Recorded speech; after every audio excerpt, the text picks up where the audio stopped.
sections of freeway are being opened around the world, and the motorist has come to depend upon them more each year. They may be called throughway, or expressway, or parkway, or motorway, as well as freeway. But they are all the same to the hundreds of thousands of drivers who now use them. However, the freeways are a world to themselves. They have their own practical driving rules, and they have their own special kinds of problems, usually caused by motorists who ignore these rules. We've all seen such types, specimens like those we call Driverius timidicus, the timid zone, and Neglectorus maximus, the careless, seemingly unconscious driver. And most of us have had a brush with Motoramus fidgetus, the impatient, discourteous motorist. What's the matter up there? Move it! Come on, move it! With bad driving habits and techniques cause accidents and tie-ups that are dangerous and time-consuming for everyone. But there are other freeway problems too, and they often start right here, off the freeway. Of course, there is a certain type of motorist usually involved. There he is now. A nice enough fellow, but the type who never takes care of things. He never seems to learn. So let's call him Stupidicus ultimus. Oh, what a worrywart. Look at the old bus budget. He is often rather contemptuous of anyone who takes such simple precautions as walking around the car for a look at the tires. Mr. S hasn't looked at his tires since he bought the car, so of course they've been run ragged. He hasn't had the motor or brakes checked either. If the car runs, he simply drives it off without a thought. Stupidicus just doesn't realize that on the freeway the demands on every part of his car are much greater. A slick, threadbare tire is usually the first thing to go. Uh-oh, there goes my tire. Of course, this can cause Stupidicus to lose control of his car. But if it doesn't, that worn-out tire suddenly becomes very precious to him, and he will actually stop quickly in a traffic lane. Of course, this is the worst thing he could possibly do, and just for a tire that was almost certainly ruined anyway. On the freeway, seemingly minor things, unusual little noises or vibrations, should not be ignored. A carelessly tightened wheel working loose, a rising temperature gauge, a rattling hood latch slightly damaged in a parking mishap, can mean real trouble at freeway speed. Uh-oh, there goes my tire.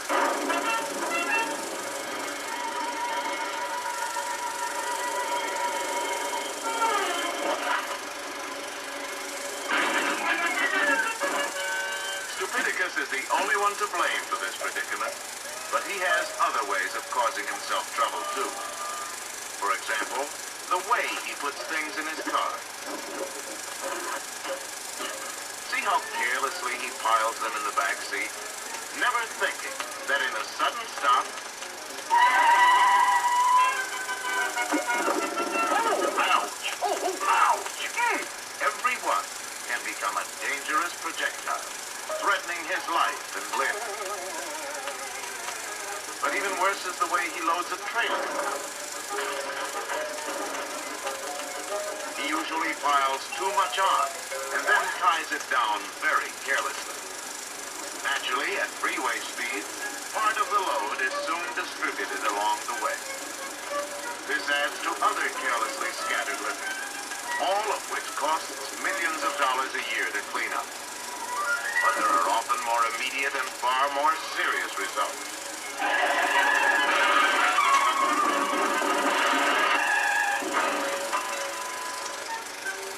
Another cause of trouble for Stupidicus is his unreasoning belief that it is most economical to buy just enough gasoline for immediate needs. 2 gallons, bud. That ought to get me there. Without any reserve fuel for possible delays or miscalculations, eventually there can only be one result. Uh-oh, I'm out of gas. Doggone gas gauge must be busted. Of course, Stupidicus does sometimes manage to get his car safely out of the traffic lanes after a breakdown. But even then, he often lives up to his name by getting out on the wrong side.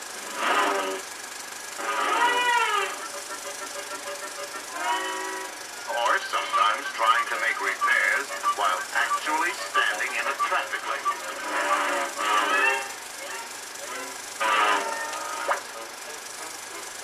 Sometimes he will even bet his life in a foot race from the center divider to the side.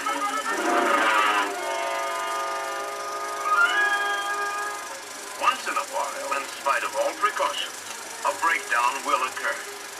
This is a serious matter on a busy freeway, but the dangers can be lessened by following a few common sense rules. First of all, remember that you are in a flowing stream of traffic that cannot be stopped quickly. So if trouble develops, look around and plan your moves. There is nearly always time for that. Next, be sure to give clear signals of your intention before doing anything. Now move carefully but firmly to the side. The outside preferably, if it can be made safely and in time. Almost any driver will be courteous enough to drop back if he realizes you're in trouble. Once off to the side, get well out of the adjacent traffic lane. Get out of your car only if it can be done safely. And even then, stay as far from the moving cars as you can. If it can be done safely, a raised hood is a rather universally recognized distress signal. But warning devices such as flares or reflectors should be carried also. 3 or 4 in a bundle secured under the front seat. Always look out for spilled gasoline or other fire hazards before lighting flares, and set them carefully. Set at least one about 50 paces back on the edge of the road, even a bit farther if stopped over a hill or around a curve. Another near the car is recommended, and any such devices are especially vital at night. It's easy to see that good mechanical condition is essential. But there is something else equally as important. The driver. Aside from his car, the condition of the driver, mentally and physically, is vital too. For example, he will put in a hard day's work at the office, getting ready to leave on a vacation. Maybe even attend a little farewell party. Vacation? Bye. See you in 2 weeks. And start out at the end of the day, planning to drive 300 or 400 miles without a stop. Inevitably, fatigue sets in. But Stupidicus keeps going because he doesn't realize the danger. Let us pause and see what he's up against if he has to stop suddenly. Remember that for a driver to see something, decide what to do, and then take action, usually takes from 3/4 to a full second. Brakes are applied only after that time. When fatigued, a driver may take 2 or 3 times as long before using his brakes. Of course, alcohol can make this problem even worse. But in addition, an intoxicated driver, confronted by an emergency, will often use very poor judgment and take unnecessary chances.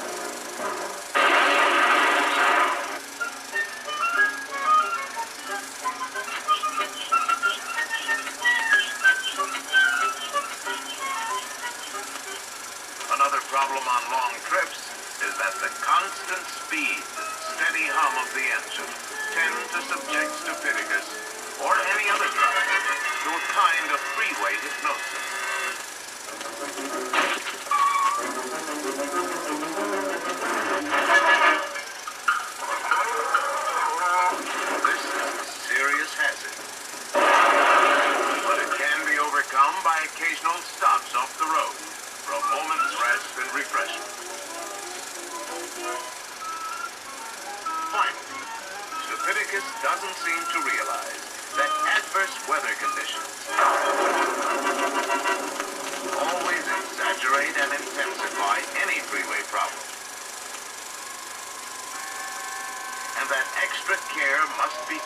such time.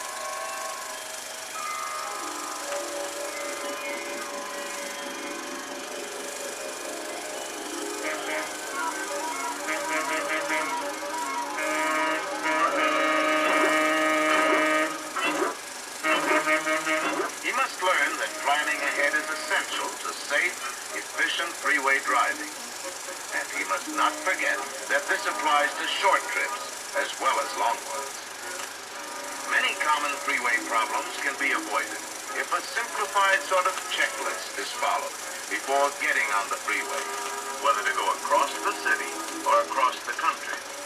This checklist should include the car, fuel, water, tires, brakes, engine condition, and seat belts. It should include the driver.